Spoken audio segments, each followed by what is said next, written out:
Hello everyone and welcome to another training video. So in today's video we're going to see how to fly helicopters equipped with floats, and in this case it's as you can see fixed floats. Exceptionally I will switch to external view. That's not something I do very often. So there you are. You have the skids and now you have the fixed floats attached to the skids, okay, as compared to emergency floats, which means that this helicopter is equipped with fixed floats so that it intentionally lands on water, because of course helicopters equipped with emergency floats they will land on water only in case of emergency. So for whatever reason you want to land on water, you have to be very careful. First of all, let me explain to you a little bit the difference between landing on land and landing on water. So of course, as long as you are operating on land, there's no difference between this helicopter and the version without fixed floats. You only need to pay attention to not scrap the float or the skids on the ground. But apart from that, and of course I don't know if it's well represented in the simulator, but because of their bigger shape they are going to be less aerodynamic and all that. But as far as flying the helicopter is concerned, there is no huge difference. But when landing on water, first you have to realize, same as we did landing on a fixed skid, the usual normal skids, you don't look right in front of you, you look up ahead. Okay, maybe you can just glance a little bit to see where the helipad is, but it's even more true when landing on water, because if you kind of look where the helicopter is going to land, you will lose the helicopter, and you might even cause an accident. So what we will do is we will land in the middle of a lake, not far from here, so that we don't really have close ground. Like here, if this was a dock, for example, we could have a very good reference. And actually when landing on water, you want to land close to docks, because when you land on water, at some point the helicopter will start to spin, especially when you lower the RPM and shut down the engine. The helicopter will spin. There's nothing you can do about that. And when you will be starting up the helicopter again, the helicopter will spin. So that's why usually you land as far as possible near a dock, so that all these procedures the spinning can be kept to minimum, or even eliminated completely. So what we will do is we will take off, land in the middle of the lake, shut the engine down, and then start the engine again, and you will see this spinning. And of course once there is enough, the RPM is high enough, we will be able to kind of control the spinning on the water. But when we shut down, there's nothing we can do. So there we go. So lift off into a harbor here on land, no problem, as we've been doing in the basic training. So we just lift off into a harbor.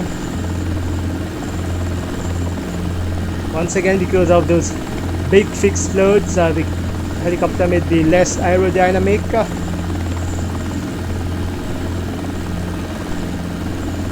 And we're just going to take off like this, because the place we are going is to be, the lake is over there. And I'll just seize this opportunity to overfly my private heliport, which I'll use for training purposes. There it is, right in front, the green hangar.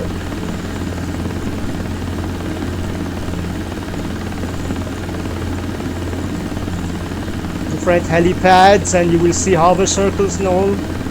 Different helipad size, hover circles, and other stuffs too. platforms, elevated platforms. So yeah, and there's our destination, and once again, like I said, we'll be landing in the middle of the lake, because close to the ground it's going to be a little bit easier. And as already said before, if you want to improve your skill, you have several options to choose the hardest. And we will be using whatever we can, trees, distant trees. You can even use the shore sorry, the shoreline, or whatever it is that we will be able to use, we will use. But the actual landing itself is going to be in the middle of the lake. But same thing here, coming to a descent. Yeah, if you look at this lake, you're going to be more difficult, so concentrate on firm land. Still looking at the land here, just glancing, you know, to see, to judge how close I am to the water. Lowering collective, looking at those poles there, or those power lines. There it is, slowly. There it is. Okay, now I'm in the middle. I still have some kind of control on the spinning, but not the drifting. There's nothing I can do. So I will lower RPM. And of course I'm gonna go through a sped up, how to say this, shutdown procedure, just, you know, not to make that tutorial unnecessarily long. And that's it. Okay, so I return everything, and there's nothing you can do. Pedal. Okay, now as long as the rotors are turning maybe a little bit, but soon there's nothing we can do. And bring those babies to a stop so that we can restart. Taking the sweet time to come to a stop. There you go. So nothing you can do. Okay, the drifting and everything, nothing you can do. So we will restart the helicopter. So strobe, battery. Okay, once again it's an abbreviated clutch disengaged, and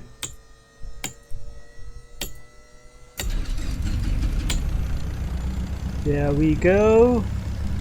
And okay, now we wait for that light to go off. Alternator on. Okay, not much. You can even can press the pedal just to aid a little bit, but it won't help until this light goes off. If it decides to go off, there you go. Now you can did I switch off the governor? No, but anyway, there it is. Now it's gonna spin as you're increasing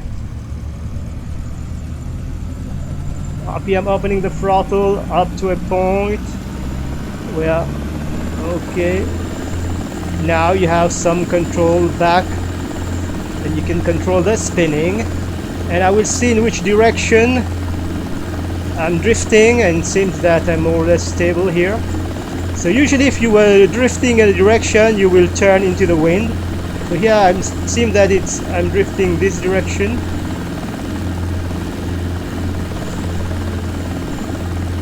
I will try to see where I'm drifting the least.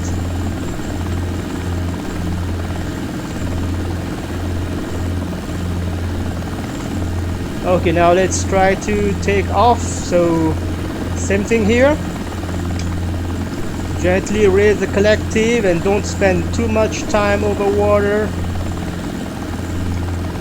Now if you were using also the right pedal to control the spinning. At some point you have to let go of the right pedal and be on the power pedal because you are raising the collective slowly.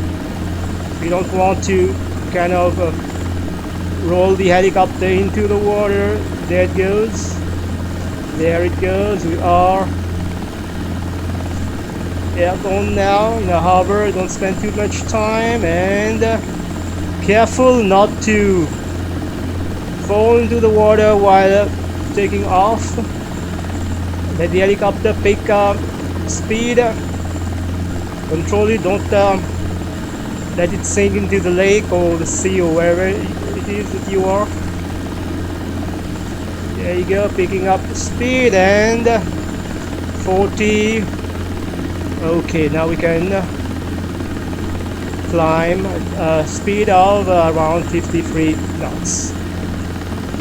So as you can see, there is more to it than it would seem at first glance, but yeah, once you are able to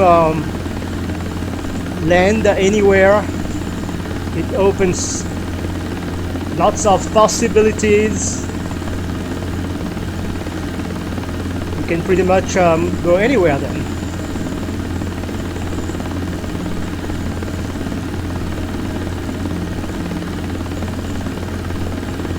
And on land, you will land normally as on any other helipad.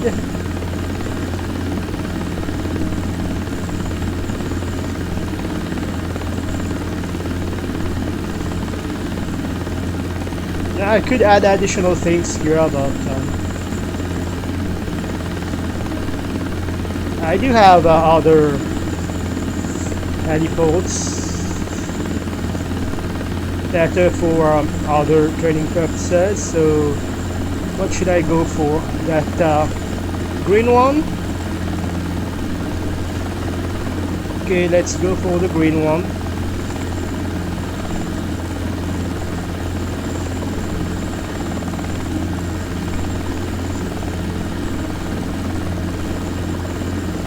So I do realize it needs more how to say this, power to hover than the one without float. A little bit more head.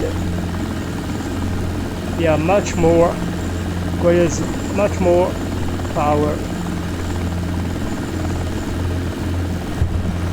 There we go. So this is how you fly a helicopter equipped with fixed floats. We did both on land and on water, including shutdown and startup.